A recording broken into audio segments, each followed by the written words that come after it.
But Hi guys, it's Lewis here.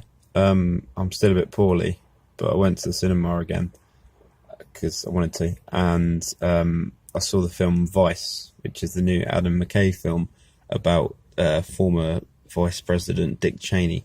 It's a really odd film because Adam McKay is a comedy director primarily. He did Anchorman and Talladega Nights and stuff like that. More recently, he did The Big Short, which was more of a serious kind of thing, but still with quite a comedic element to it as well.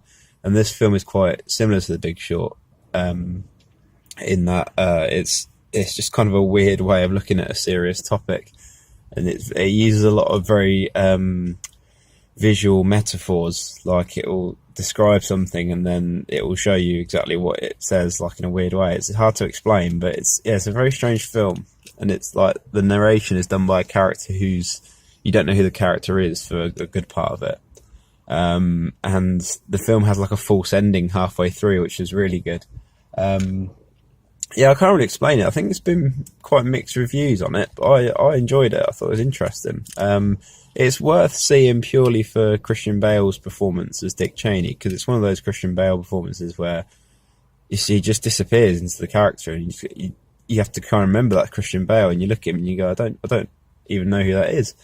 I'm really poorly. I can hardly talk. Yeah. Sam Rockwell's really good as George W. Bush as well. And the whole idea is that Cheney was the one with the real power behind Bush's presidency, which isn't that hard to believe, to be honest. And it's partly Cheney's life story as well.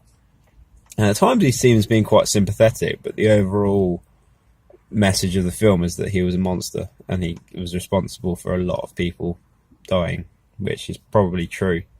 But the film itself at the start even says, we tried to do this as best we could, but we don't know how true everything is. But I found it really interesting, and it's quite dark in places and quite disturbing, some of the imagery of like terrorism and torture as well. So yeah, yeah, cool. Bye.